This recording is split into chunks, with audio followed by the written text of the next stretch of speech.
My name is Bruce Sewick. I think most of you know me. And I call this from psilocybin to MDMA. This is kind of like the journey that started with some of the original research from back in the day, some decades ago. And this is a video about the Good Friday research. Anybody familiar with that? Where they gave 20 divinity students, they gave 10 psilocybin and 10 niacin.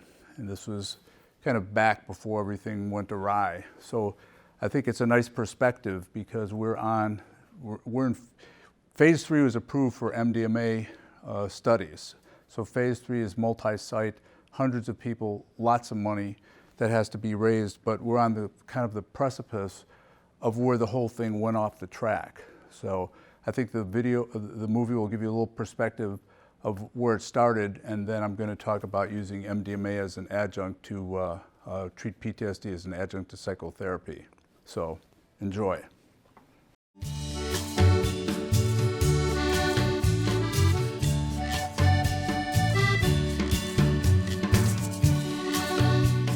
And what I recall is that there was a notice posted on a bulletin board at Andover Newton regarding an experiment that was going to be conducted by Dr. Walter Pankey, who was a PhD student at Harvard. The experiment took place in the Boston University Chapel. And it was on mysticism, and it involved taking a psychoactive chemical. Psilocybin. It's the active ingredient in what's called sacred mushrooms. Experimental mysticism, that was Walter Pankey. Experimental mysticism. It's kind of nutty, you know. He had an MD, he was a doctorate candidate, Doctor of Divinity at the Harvard Divinity School. He proposed a medically supervised, double-blind, scientifically controlled, up-to-date experiment on the production of religious ecstasy. His assumption was that this drug would heighten one's ability to have a mystical experience. Some of the volunteers received an active placebo. Others of the volunteers actually got a substantial dose of psilocybin. You know, none of us knew what we were going to receive, and I'm sure there was high anticipation and hope that we would receive the actual psilocybin. So the Good Friday experiment was absolutely groundbreaking. And then we had the psychedelic 60s. Among these drugs, the hallucinogens, are included psilocybin, extracted from a variety of Mexican mushroom. The time has come to stop the sale of slavery to the young. Turn on, tune in, and drop out. There was a major surge from the Coast Guard. Nothing ever showed up. No body, no pieces of equipment were ever found. It just disappeared in the Atlantic. Some people thought that he may have staged it because they didn't find his body. It'll always remain a mystery as just what did to take him. But there was this whole sense that this was a black mark on the history of Harvard. Here was this pivotal study that was so suppressed. The Good Friday experiment was a wake-up call to the West.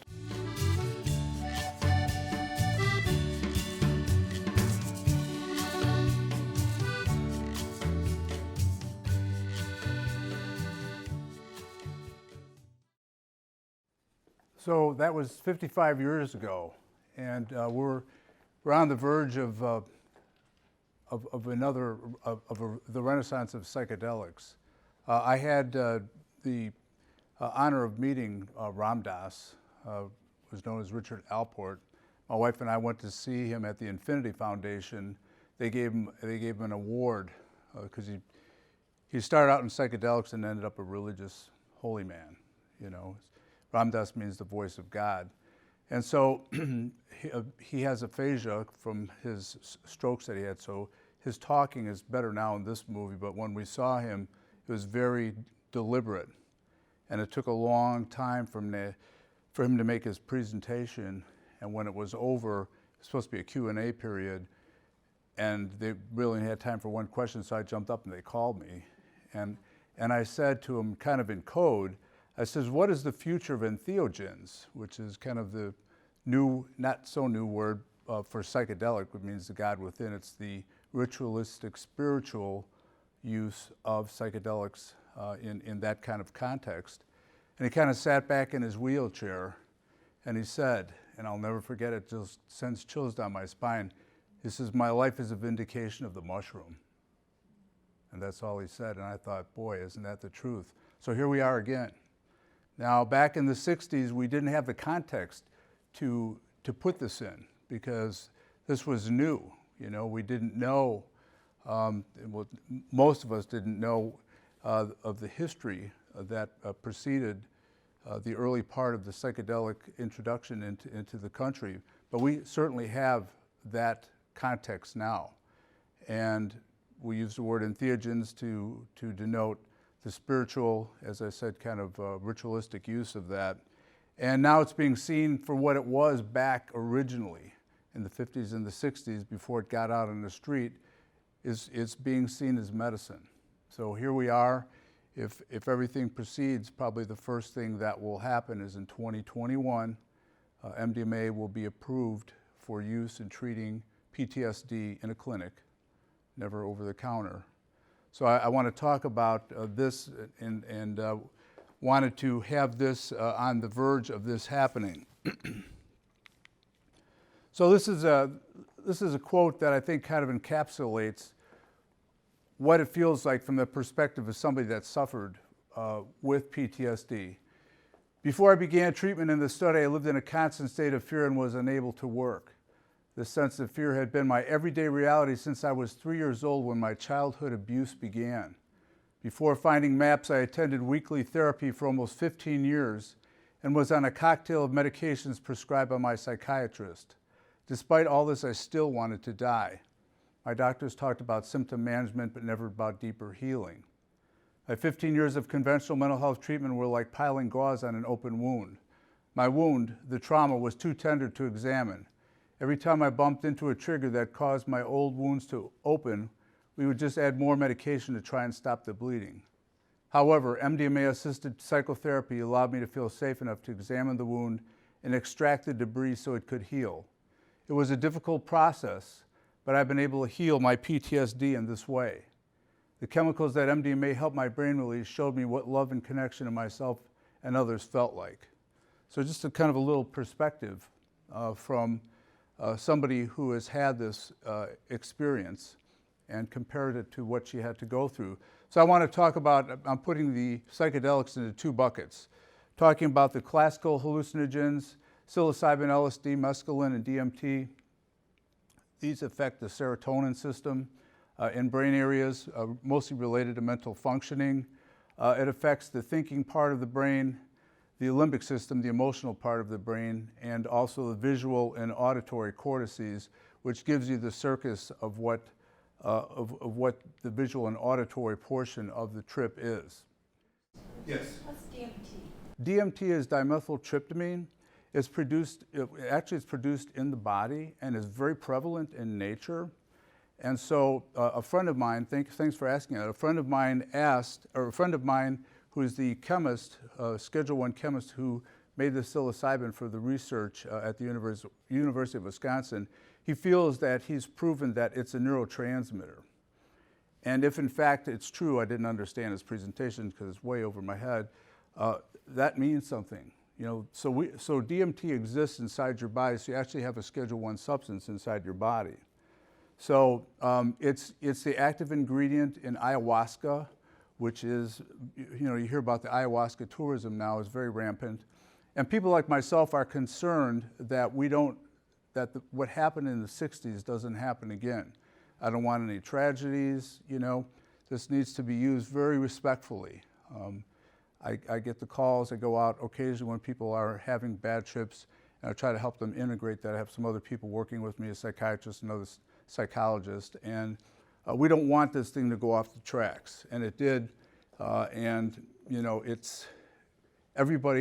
nobody has taken psychedelics with the subjects like Timothy Leary did. You know, he got a little carried away there, so anyway. So this is a little description of the classical psychedelic hallucinogens that I talked about. You think differently, and many times things that normally seem important, like money and material things, seem unimportant. So this was the problem in the 60s. And this became associated with the anti-war movement and the subsequent war on drugs, thanks to Richard Nixon and Ronald Reagan. Taking a low dose will make colors more vibrant. Nature looks beautiful. Music is great, and it makes everybody feel real good. This is for a low dose. Medium dose, closed and open eye visuals, more philosophical thought. So as the dose increases, the depth of the experience also increases. Taking a high dose will cause objects to take on living characteristics, cause more intense closed and open-eyed visuals, and a deeper understanding of things, causing a feeling of one with the universe, which is not a bad thing, I think.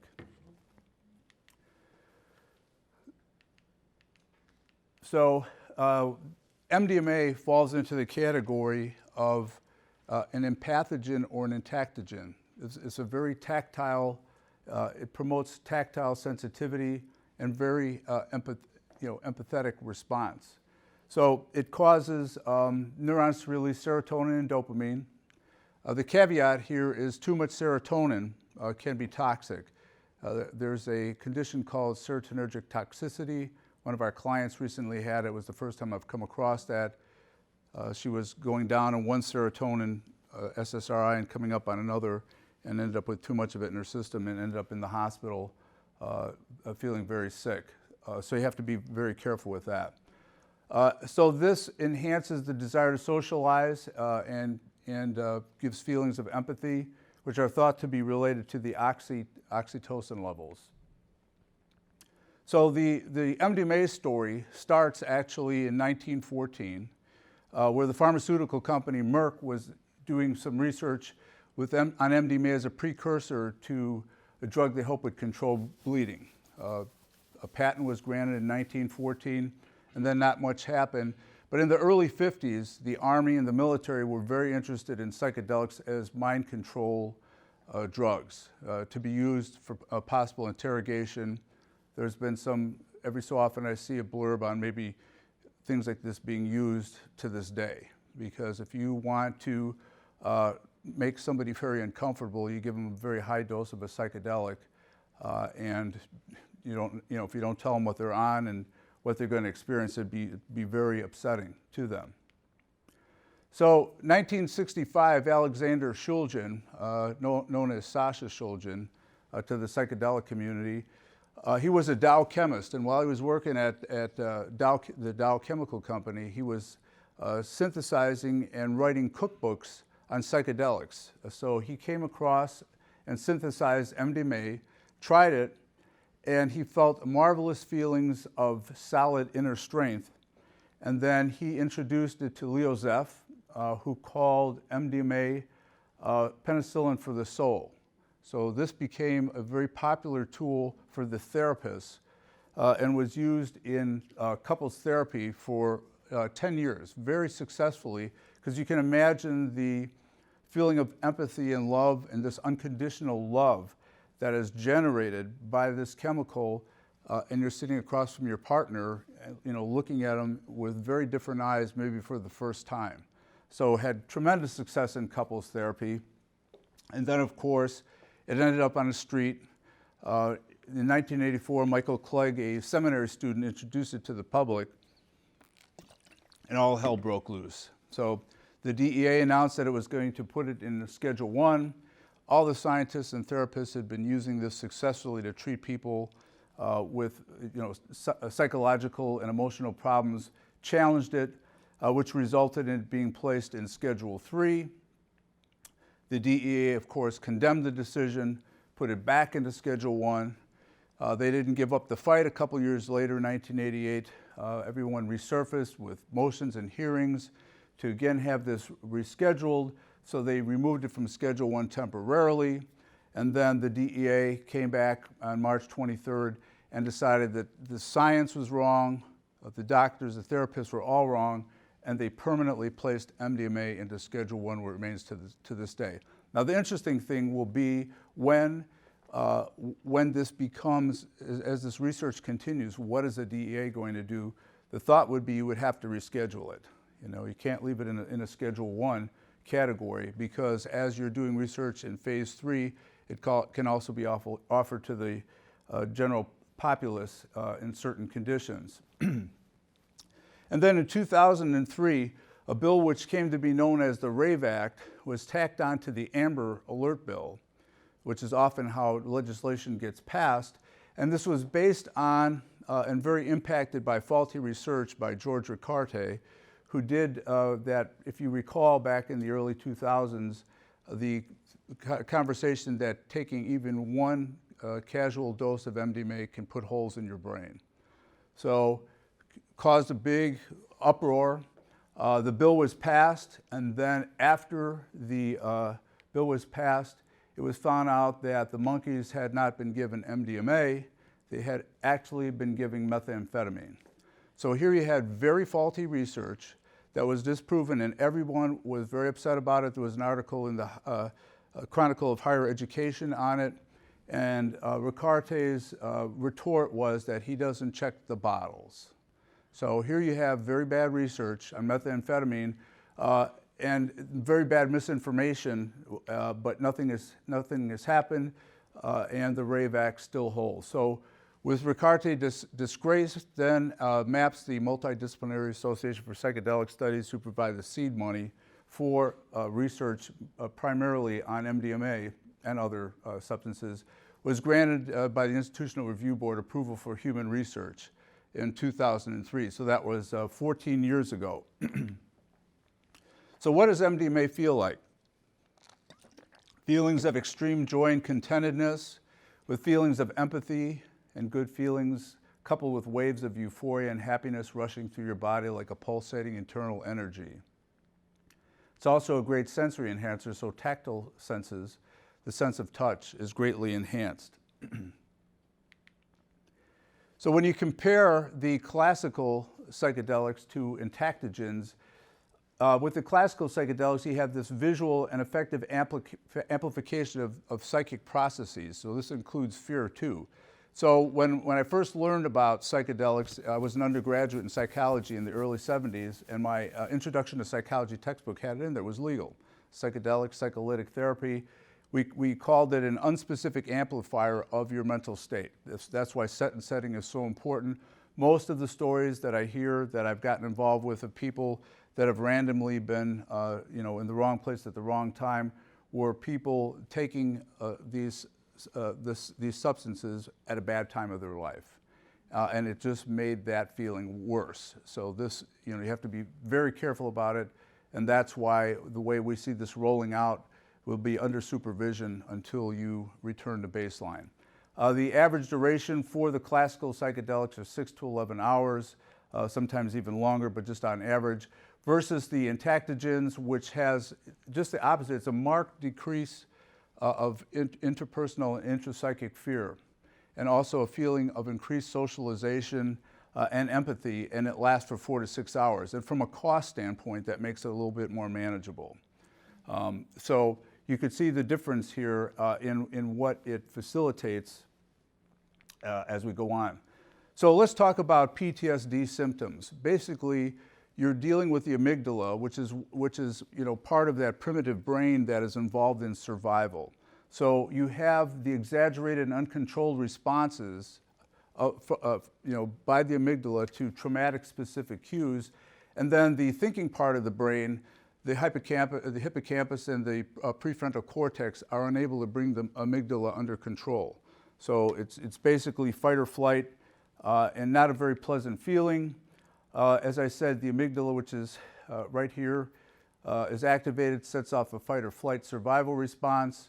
The thinking part of the brain is unable to bring it under control. So basically what happens here is thinking, analyzing, and sometimes language, organizing memory into time and space doesn't happen. There is a state of hyperarousal, hypervigilance, anxiety, sleep disturbance. You have intrusive memories. You have the proverbial flashbacks that everyone is so concerned about. which is just basically, just so you know, flashbacks are unprocessed psychological material.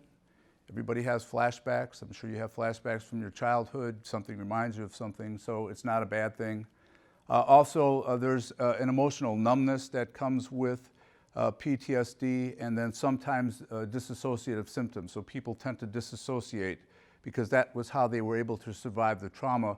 When I work with people that have been traumatized, the only way they could survive that is to assume kind of a dissociative state from that memory. And that's actually one of the theories of what causes multiple personalities, dissociative identity disorder, because you end up kind of splitting your person in order to survive the trauma.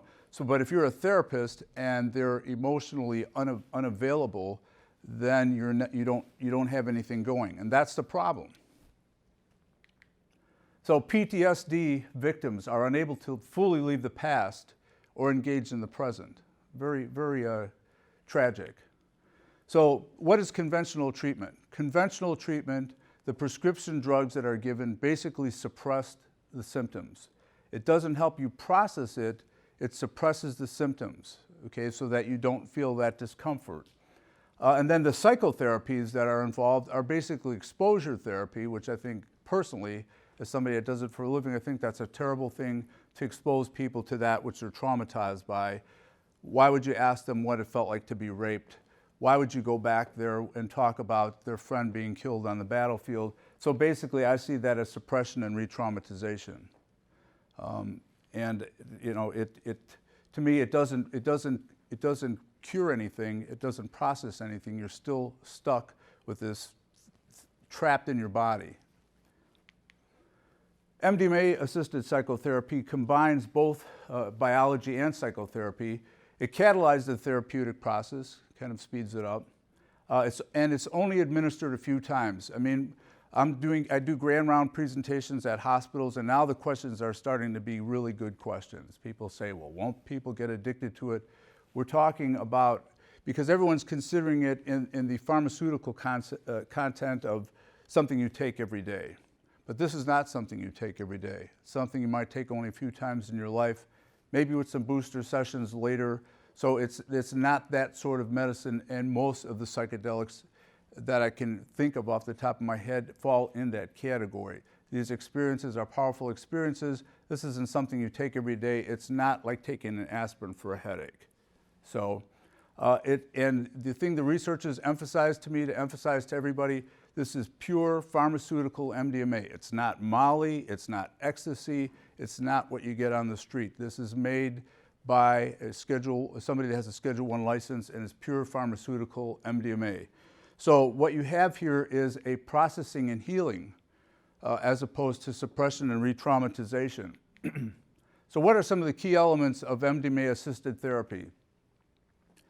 It's a non-directive approach. So basically the work is being done by the participant.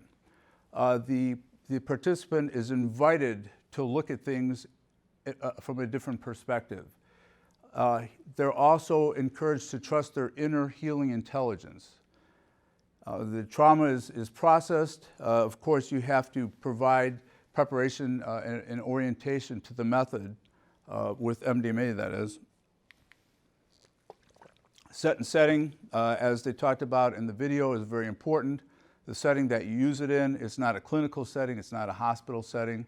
They did some research when they did initial research on LSD in the early 60s, they did some research in Canada at a particular hospital where they were going to try to replicate it, but they put people in like a hospital bed, give them a massive dose of LSD, and they had a horrible experience because this is very much impacted by your setting and also what kind of emotional experiences and past experiences you bring to the table.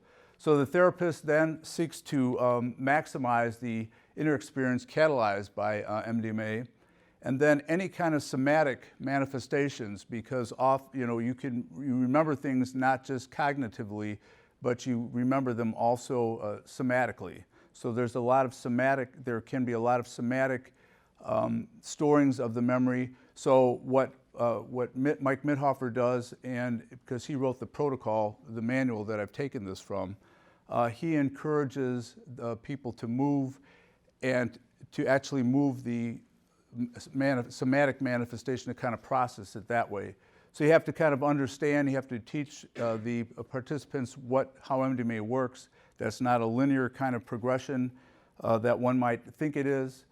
And then, again, the intervention is more about guidance. You're more of a sitter.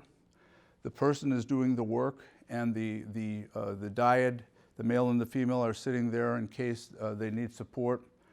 Music and breathing are used as tools to kind of help structure the session.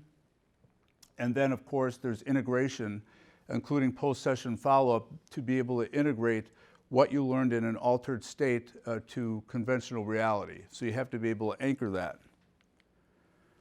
So Mike Mithofer says the effects of MDMA appear to increase the likelihood that participants will be able to process their fears without emotionally or physically withdrawing from the therapeutic alliance. This is huge. This is very huge. There's no really good interventions for PTSD. And to be able to get to this point is very significant. So let's talk a bit about set and setting. Again, as I said, very important. Non-clinical, safe and therapeutic. It's comfortable. There's always a reclining option. When the experience becomes a bit much to sit up, you're encouraged to lie down. Aesthetically pleasing. Art, you can bring art and flowers. There's a medical contingency in case there's any kind of complications, should that arise. Art supplies for any nonverbal expression. And then music is provided to support and deepen the process because it kind of gives structure to essentially a very different experience. And the music starts off very relaxing, then it kind of reaches a crescendo, which you are kind of mirroring with the processing, and then back down to a meditative ending to kind of wind it down. And as I said, there's the therapist dyad present. There's a male and a female, whichever the person feels more comfortable with. This is not conventional therapy because there's also some, and it has to be approved. You might be holding the person's hand to help them through the traumatic experience. So it's a lot different than conventional therapy. This is what it looks like, and this is Mike's office. As you can see, the reclining option there with the futon and the 2 chairs for him and Annie. His wife is a nurse. So the responsibility then of the therapist is just basically to facilitate. So you're not directing the experience, you're just facilitating it. And from a therapist standpoint, that's what you want. You want your client to do the work, and you're just there to help. So they're doing the processing, you're there in case they get into a bad place so that you can guide them through that. So the inner healing intelligence is kind of paramount because we have this within ourselves. Participants are, and that's the other thing, he uses the term participants as opposed to subjects. So that's very carefully chosen because when you participate in something, you're a willing subject. When you're a subject or you're a patient, it has a different kind of feeling. So Mike calls them participants. It's very analogous to the way the body heals physical injuries. Like if you come to a doctor and you have an open wound with stuff in there, he cleans it out and your body heals itself. So that is the analogy that is used for MDMA to treat PTSD. The therapist just helps to get the debris out of the way for the person to process and move on. You invite the person to consider different ways of looking at things. There's that empathic rapport and empathetic presence. The therapist is relaxed but engaged and admits that they don't have the answers, and again, directs the clients to their healing inner intelligence, allow them to trust their own conclusions. So some motivational interviewing is used, paraphrasing and reflecting to get people to kind of look at it a different way. It can facilitate a transpersonal experience, that which transcends ordinary reality, which, as we've come to find out and which they allude to in the movie, we can reliably induce a mystical experience. and all that that engenders. So dissociative states are considered part of the multiplistic psyche, and the material is not pathologized. The therapists work with the material. So as opposed to the model that we use, where everything has a diagnosis and it's pathologized. So Mike always talks about breath work. When people get stuck, he'll have them come up and move. He says he'll have them press against his palms when they have a block. They'll push and they'll actually get a release from that. Emotions are supposed to be fluid, and when you have trauma, it's frozen. So the whole thing is to kind of move through that. So when you're stuck like that, you're encouraged to get up, move, and breathe. So MDMA connects the psychological with the physiological so that the participants can process traumatic memories and unprocessed material, and then that can change their very core of the way they perceive this, of being in the world. Matt Baggett, who is part of the Harriet DeWitt Lab at the University of Chicago, which has been doing psychedelic research for quite a while now, says it may not blunt fear and anxiety, but may make one less threatened by them and able to move forward. So you have to address any fears or concerns, identify a support system, including significant others, pre-warn the participants that there could be negative emotions. That's part of the therapeutic process.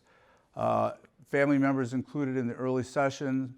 The idea and the concept of how non-ordinary states of consciousness can be healing.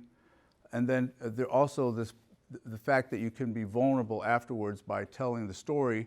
And you'll see at the short video I have at the end where a serviceman who had relief from his PTSD using MDMA kind of gets made fun of when he's trying to explain to them, because everyone's like, oh, this is far out, it's kind of that sort of return to the 60s. So MDMA is administered.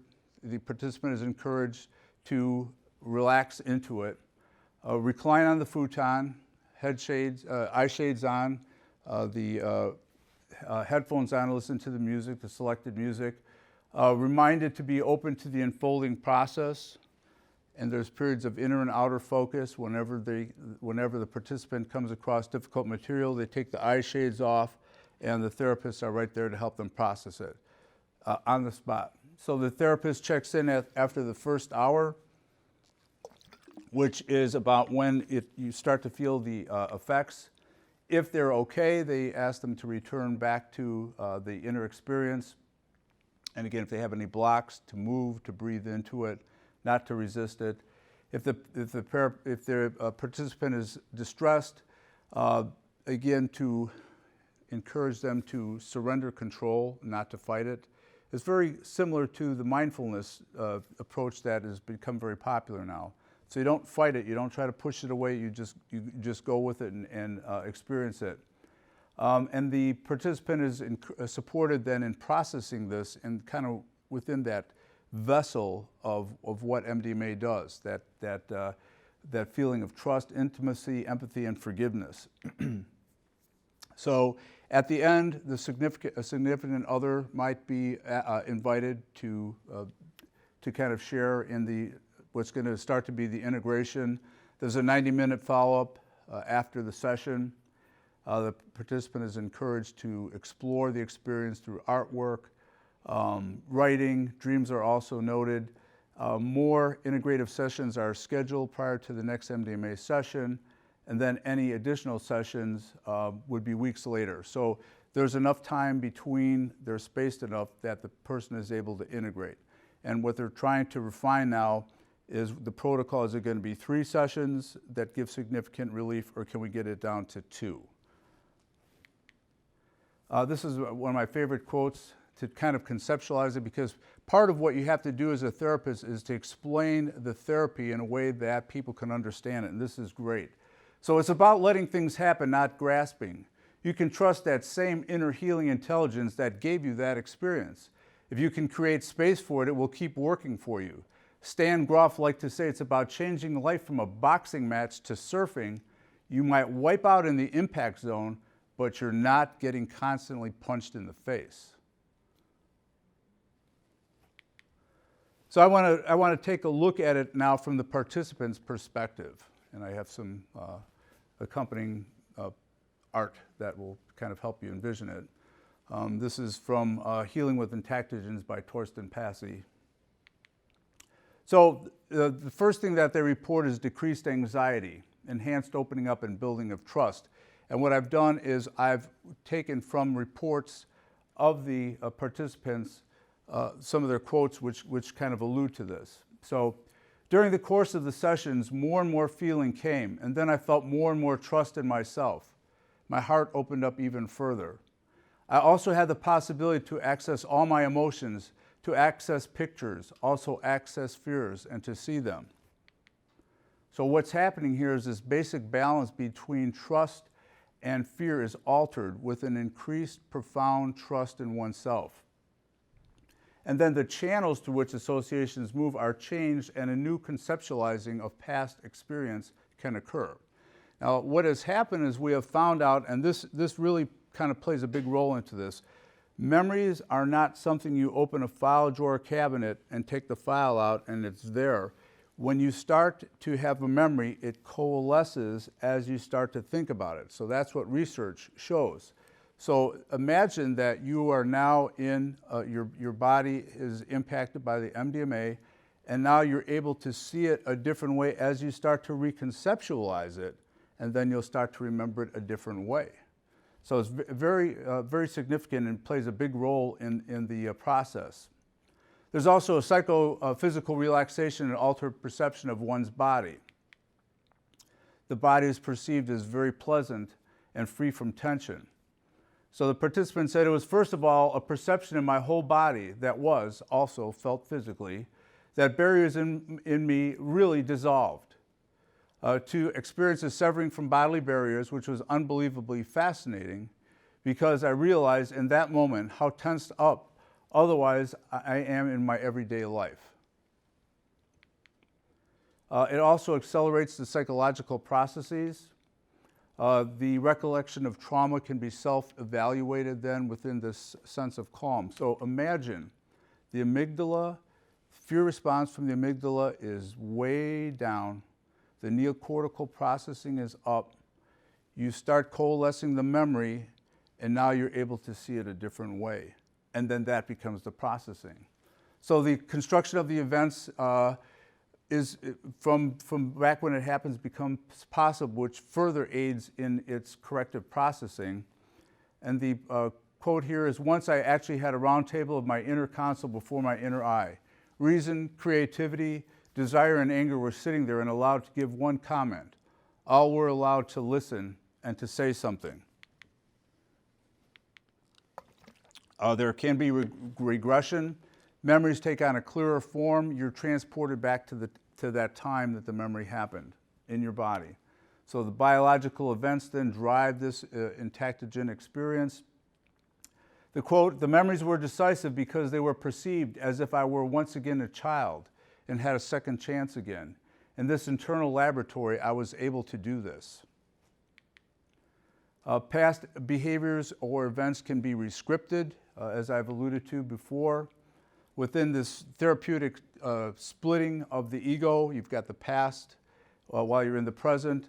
You can reappraise it.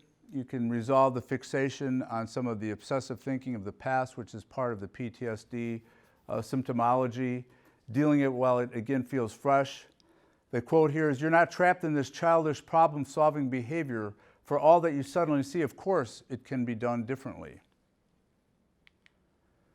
The transpersonal experience part, the non-ordinary state of consciousness that Stan Grof talks about.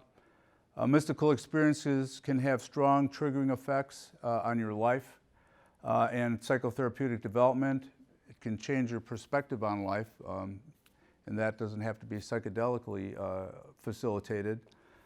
So the quote here is, the beautiful thing about one of these sessions was that afterward I felt a complete sense of well-being. So oftentimes, for the first time since the trauma happened, these people feel safe in their bodies. And that is an unbelievably awesome experience for them to use as a template going forward. because up until that point, they haven't been able to do that, and they haven't felt comfortable inside their own body. So I want to talk about the groundbreaking research. This is Mike's first research. It's MDMA-assisted psychotherapy in subjects with chronic, notice the treatment-resistant post-traumatic stress disorder. One of the questions that was asked me at the last grand rounds I did at River Edge Hospital is the person asked me, well, couldn't get the same results from yoga? And my answer is I wish they could, but we're talking about people that are treatment resistant. They have not gotten any release from everything. It would be nice if yoga could do that, but not necessarily the case. So this was published first in July 19th of 2010. So this is what it looks like in kind of graph form. So of course, before treatment, everyone meets the criteria for PTSD. And then with the psychotherapy alone, the blue line here, you see that there is probably 80% or a little more than that still experiencing and meeting the DSM-5 criteria for PTSD. Whereas with the MDMA-assisted therapy, you see that it is well over 75, closer to 80% that did get relief and no longer met the criteria for PTSD. One way to measure PTSD symptoms is this CAP score. So before treatment, it's at the high end here, 80. 2 months after treatment, it's at 30. The interesting thing about MDMA and much of the psychedelic therapy is that the results continue. So over 3.5 years, 3.8 years after the treatment, the PTSD symptoms is still going down. So it's still processing. So we want to talk about the phase 2 studies to kind of give you a perspective of where it's being done and what's being targeted. This is the research that led up to the approval of phase 3. This again is Mike Midhofer with his wife. The target population, U.S. veterans, firefighters, police officers, again with chronic treatment-resistant PTSD. So in this, they were looking to see about the safety and effectiveness of MDMA-assisted psychotherapy in people suffering from war-related trauma, and then comparing war-related trauma to people with trauma-related sexual abuse, assault, and other cases, because there is a difference. And they also compared 3 of the different doses of MDMA for therapeutic effect, a low, a medium, and a high dose. These sessions typically have a booster 1.5 to 2 hours later to keep that experience going. So the low end was 30 milligrams with a 15 milligram boost at 1.5 to 2 hours. Medium 75 with half that boost in the same time frame. And then the full dose was 125 milligrams with half that 1.5 to 2 hours later. Boulder, Colorado did research on 23 PTSD victims from sexual assault, violent crime, war, natural disasters, or other causes. I mean, bear in mind that the suicide rate is 22 a day, right? Much of it PTSD related. So you have something that statistically, the numbers are small because the cost is so high. And that's why we're in phase 3 finally now. This costs an incredible amount of money for a small amount of subjects. So in this study, they're looking at effectiveness of MDMA-assisted psychotherapy from PTSD, a variety of causes, comparing different doses, and then also to bring the cost down to see if you can use intern co-therapists instead of having the high-level psychiatrists and so forth. So they actually trained the first round of psychedelic therapists in April of last year for the phase 3 studies, which is very exciting. So this is a training of the next generation of psychedelic psychotherapists. So we're back to the start after decades. British Columbia in Canada, Vancouver, British Columbia, looking at PTSD from sexual assault, violent crime, military service, or any other cause.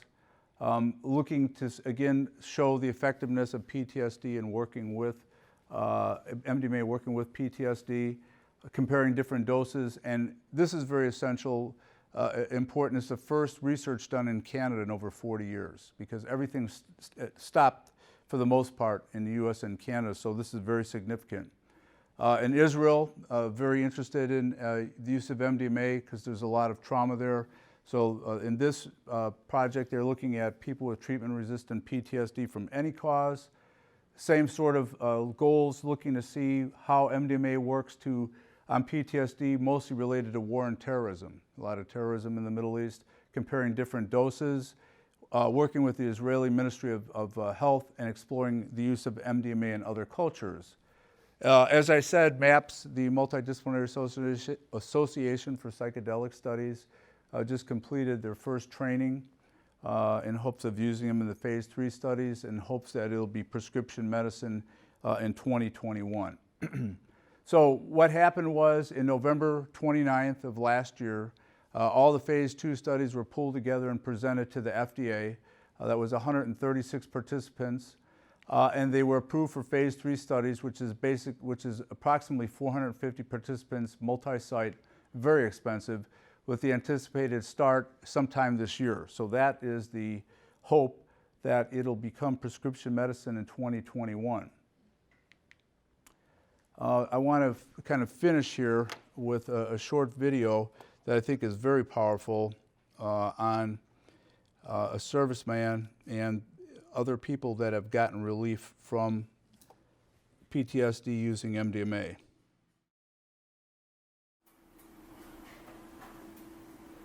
But I don't believe that there's going to be anything that's going to take away your PTSD, because every time you start talking about all this bullshit that we've been talking about in this room, my fucking memory banks just start flooding back in. Right.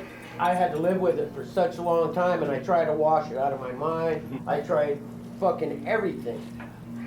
And it's nothing that you're going to forget.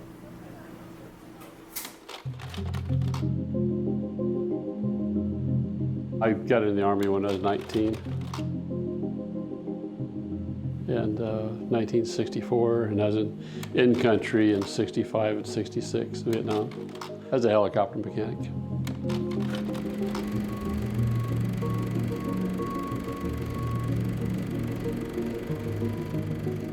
One of my best friends, I saw him decapitated by a helicopter blade. And that was the one that got me. I think I was 22 when I got out.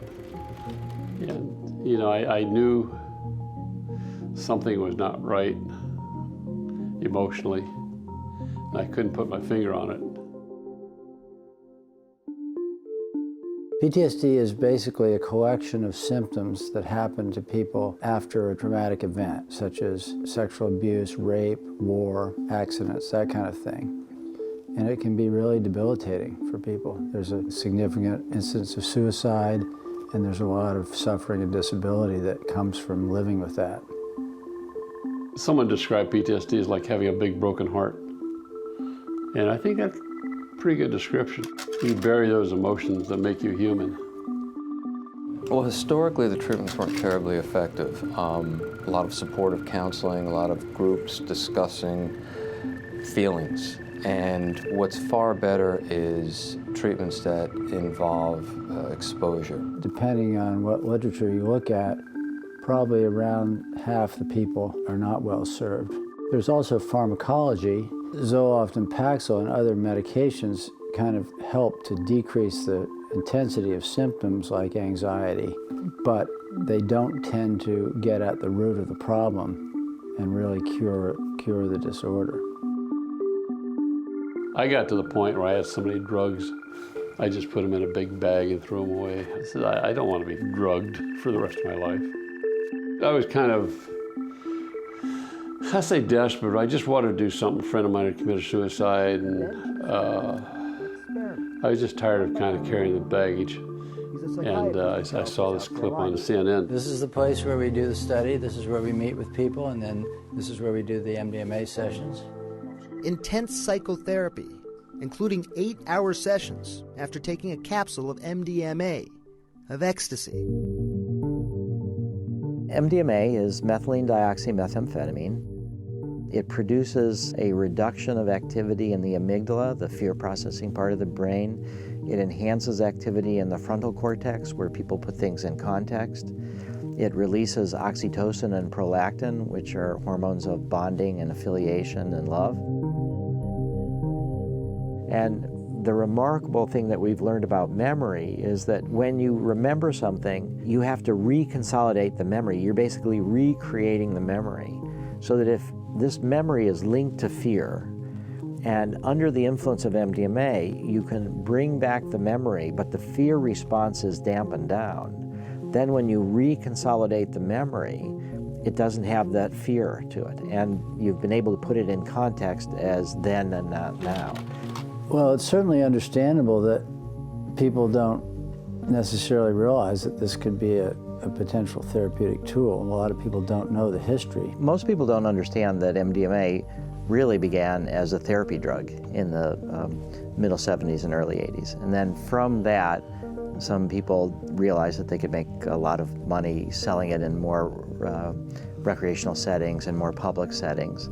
And so it was just inevitable that there would be a crackdown. The conclusion of the administrative law judge that did the DEA hearings was that it did have medical utility and it should be in Schedule 3, meaning you can't sell it in bars, but doctors can use it. And the DEA administrator overruled that and put it in Schedule 1 anyway. And I felt it was important that we look into this further. No controlled research had been done. We designed a study in which people would have 8-hour all-day sessions with me and Annie, in which we'd give them MDMA and then spend the day with them, helping them process what came up.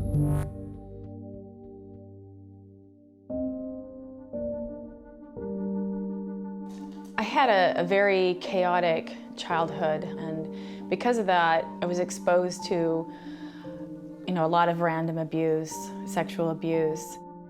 As a child, I had a lot of symptoms. I was anxious, I had sleeplessness, I had vomiting, irritable bowels, but I didn't get any real medical attention until I was like 20. Conventional psychotherapy, cognitive behavioral therapy, rapid eye movement therapy, drugs and medication. Anything that came through, I would try it with complete abandon. And it seemed like the more I tried, I would uncover more and more stuff would come up to the surface, and then it would start to just get worse. The first study was inactive placebo compared to MDMA. So some people got inactive placebo with all the same therapy, the same all-day sessions, the exact same approach. I got placebo, so I was not changed, even though this was the best of the best of the best. I knew that I could come back and I would be getting the medicine 2 months later. Now that's when everything changed.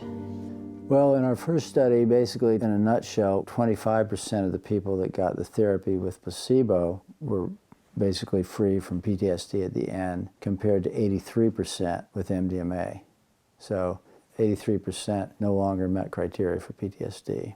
There's a thing called a CAPS score that rates how sick you are. After this last treatment, we did my CAPS evaluation. I came back for the 2-month follow-up to do the CAPS to see what the results of it were. And he comes back and he sits down and he says, "Rachel, you don't have post-traumatic stress disorder anymore. You don't have it." When I first heard about the studies, I signed up right away, and I got to thinking about it. I mean, it was like 2,400 miles of logistics, there's cost involved.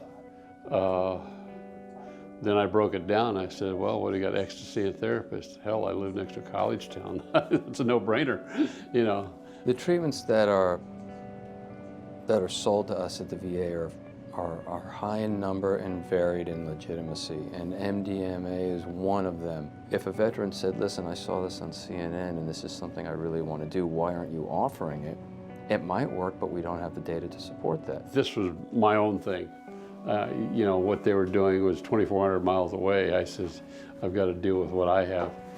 And I didn't have any compunction about it whatsoever.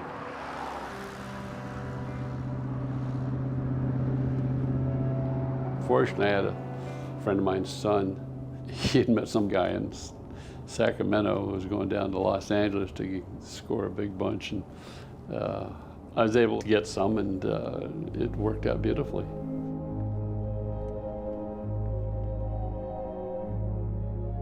The first time I did it, it's just this blanket of warmth and glowing. I just like felt alive again, in touch with my feelings and stuff. And the music was incredible under the influence.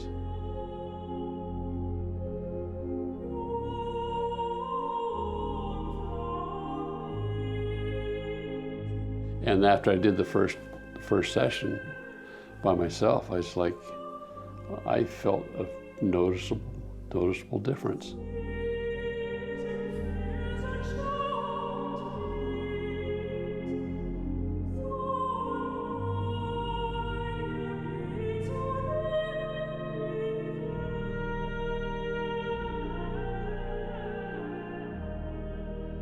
Then I got in touch with somebody I knew as a therapist, explained to him what I was trying to do, and then I did three-hour sessions. And it was extraordinary. I mean, it just like, you know, I did in 3 sessions I couldn't do in 30, 40 years.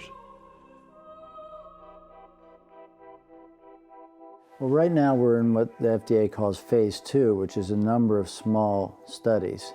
And then hopefully in a couple of years we'll be able to move on to Phase 3, which means 200 to 300 people each in multiple sites. And you need 2 of those to then apply to FDA for approval as an indication, as a treatment. If it keeps going well, what we think is going to happen is it would be approved, not that you can give a prescription and people can pick it up at the pharmacy, but that it would be approved for use in specially licensed clinics. Last year, the VA spent around $5.5 billion on disability payments for over 275,000 vets. They perceive this as a crisis. There's 22 vets on average committing suicide every day.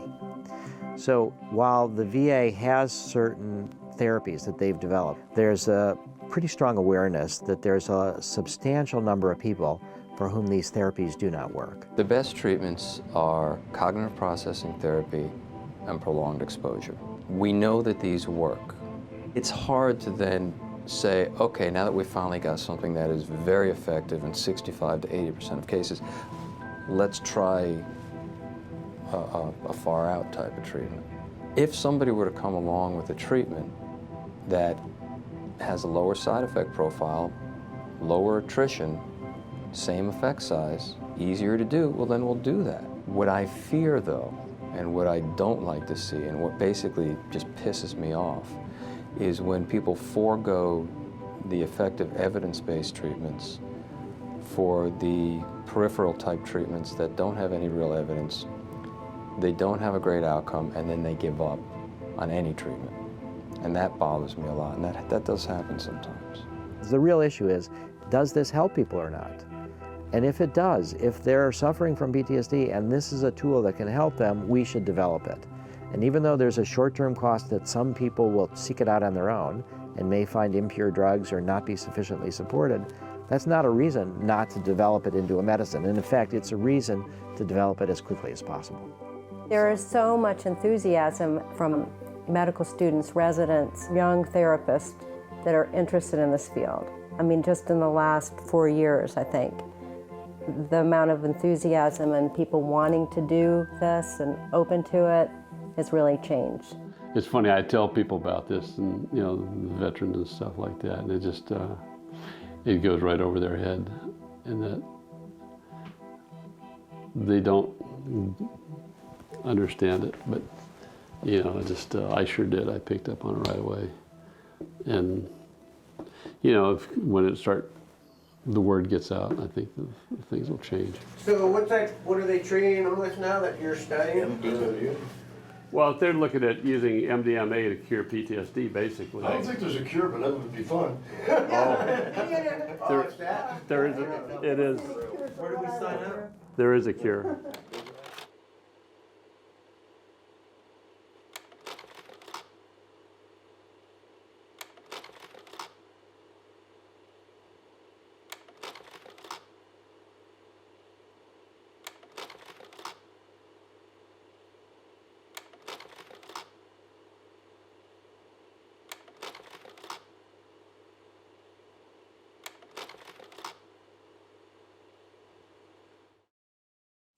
So you could see the reaction, you know, of the populace, you know.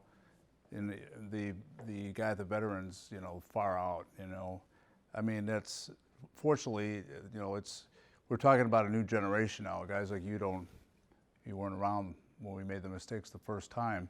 So I invite you, when you talk about these sort of things, talk about them very respectfully. This is medicine. This helps people. The recreational use, and like Rick said, that the fact that this is going out in the street shouldn't mean that we shouldn't have this for medicine. That's not a reason to not have the research that so needs to be done. So our technique may change the practice of psychotherapy on a scale akin to what followed in medicine after the discovery of antibiotics. The world's populations need more compassion and empathy for one another.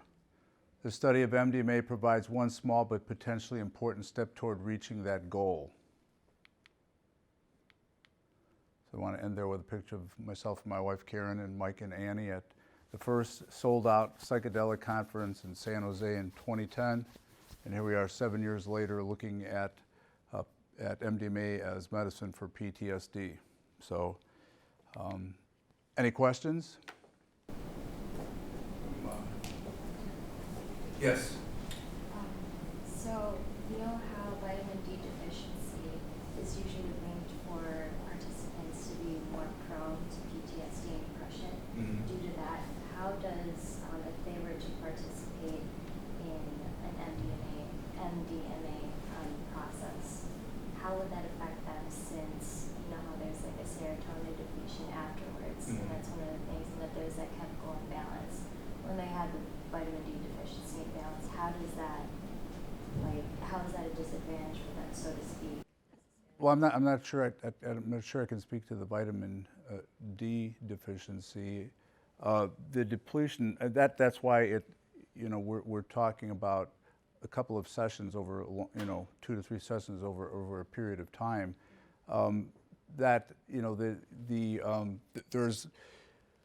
There's a side effect too of that kind of the letdown after that sort of serotonin thing. That's why serotonin is a very powerful neurotransmitter. That's why in this case they're targeting PTSD specifically. And there's not been any, I mean, from the reports, granted, it's small because of the cost of a couple hundred. I haven't read anything that had any concerns about that, because it's not repeated use. It's at the most 3 times. I know, from somebody that's kind of used my classes as a way to kind of do the harm reduction on chemicals like this, that people that use it every weekend are asking for a lot of trouble. I mean, people that pop aspirins and non-steroidal, inflammatory medicine too need to be aware of some of the potential side effects too. So I think that something that can give you relief, and the fact that it might have some letdown. I mean, I think there's some way to tweak that. I know that there's psychiatrists that give, might give an SSRI the next day, that sort of thing. So as this goes forward more, I think those kind of things will be addressed and will be kind of tweaked. But we're so far away from that. Yes. How could you prevent the therapeutic use of empathogens from becoming something like the ayahuasca tourism industry? How do you separate? Yeah, I mean, I don't think there is any way to do it. I think, and I give Rick Doblin a lot of credit as the executive director of MAPS. And I mean, the 3 organizations are Beckley Institute in UK, BECKLEY, Beckley Institute in UK. There's MAPS, which I have the literature here. And then there's the Hefter Institute. So there's 3 of them, and they each have different kind of agendas to some degree. With Hefter, it's psilocybin. With MAPS, it's more than just MDMA, but it's cost a lot of money, so they're putting a lot of effort into that. I think that what's happening is you can't stop it. I mean, I'm here to tell you I was around the first time and it went off the tracks, but this time the people that are doing the research, that are presenting, the Mike Mithoffers, myself, I mean, we're presenting it a different way. We're presenting it the way that it should be. It's the science of it. There's no way to stop that. And there's still like a lot of residual discussions going on within the psychedelic community, which I'm peripheral a part of, people that think that, you know, the government shouldn't be involved in this because then what they'll be doing is curing people of PTSD and putting them back out on the battlefield. So they don't want to see that, and I get that. And so they're not very happy with MAPS, you know, pushing the ball forward.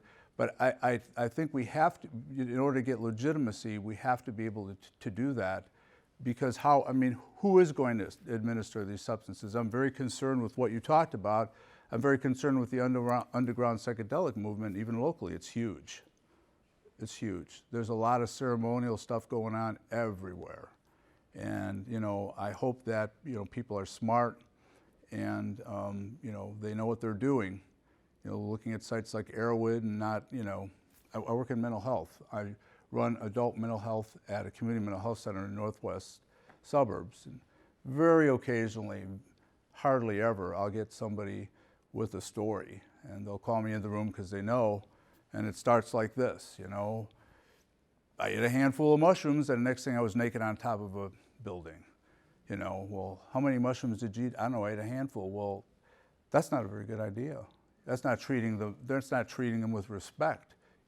That's not the way that the indigenous people used it. So that's kind of what we've learned, you know, that there has to be kind of that ritualistic use and not this, you know, grabbing handfuls and ingesting things that you don't know anything about, because then you'll end up in a place where you might not be able to, you know, successfully integrate from. So I don't know if there's any way to stop that. I think that we have to keep pushing forward with this aspect of it. Like Rick says, the more research we do on it, the more we'll be able to deal with some of the problems that happens on the underground. The thing that is curious is that even though the research had stopped and obviously is now resurrected, it's never stopped out on the street. It's been going, you can get anything you want out there, you know, and the tourism that you refer to, I mean, you hear the good stories and the bad stories. This happened in the 60s with psilocybin. You know, the people went down to Mexico and, you know, and kind of all hell broke loose. So, you know, I hope that the message gets out to people to use this with a lot of respect and not to take it when you're in a bad place. You know, and when I spent time with Sasha Shulgin, he said, you know, make sure you have a sitter and it's not somebody that's using.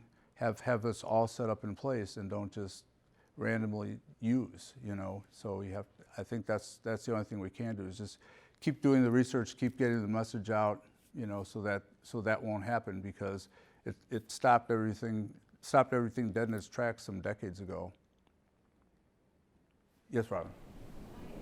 I have a question about when a person is taking the MDMA under clinical supervision, how do you get the patient to conceptualize the memories that they need to conceptualize, or is that what's done afterwards? Well, that's actually what happens as part of the process, because again, if you remember what Mike was saying, is that when you're remembering in a non-MDMA state, when you're very symptomatic with PTSD, you got the amygdala firing, and it just the bar, everybody, you know, they're hyper like this.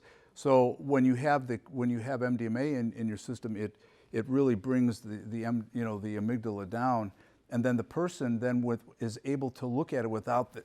Are they coached when they're in? Well, they do get sessions before that, but most of what happens, my understanding of it, is that they're able to, when you take that fear element out and increase the neocortical, the thinking part of it, they're able to think through it on their own. So it's only when they get stuck that Mike or Annie or any of the therapists jump in. So you have to be careful, because when you coach people, that you could say that you're putting words in their mouths, or, you know, they had this whole thing about false memories, people remembering that they were abused when they weren't. So they kind of, I feel that they kind of stay away from that, but they're made to understand that you're going to be in this place to be able to think about what happened to you in your own fashion. And for what they do is they give you the first dose, and then, like I said, an hour and a half to 2 hours later, they give you half of that dose. So it extends that period, that interval where you're working through that. And then you have the therapist there, and then you do the integrative sessions, you know, starting, you know, after and going through until up until the next session. So the work is typically done by them. I mean, that's why I thought, having, the subjects explain that, it's kind of hard to explain, hard to quantify. So they're not coached. It's the vessel that they're in now they feel safe that they can think about it. And Mike uses like some of the EMDR, which I also use for PTSD. And what happens, it's that kind of thing too, but this of course is amplified by MDMA. It's the fact that all of a sudden you're able to think of it cognitively in different terms, and then once you make that flip, and then when you remember it, it's not, it's like it's no different than when you resolve something personally, and then you're able to move on. So with the medicine of MDMA, that's possible. And it seems to be rather permanent too. Yeah, it does. I mean, as far as they've been doing, the follow-ups have been very good, and because it's very important is the aftercare part of it, to make sure that they're able to, I mean, a couple of the side effects obviously is some negative stuff. If you tell people, they might say things to you like, "Oh wow, isn't that stuff that makes you crazy?" And that kind of thing, and you have to deal with it. So I think the coaching part comes in. You be careful who you share this with.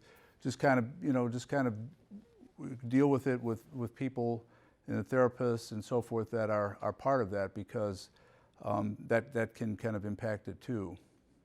So, any other questions? Yeah, so stay tuned. The psilocybin, they're talking about psilocybin now for depression. I was saying I did a big presentation with a lot of people in Viroqua. Brandon was there. Hundreds of people, different topics.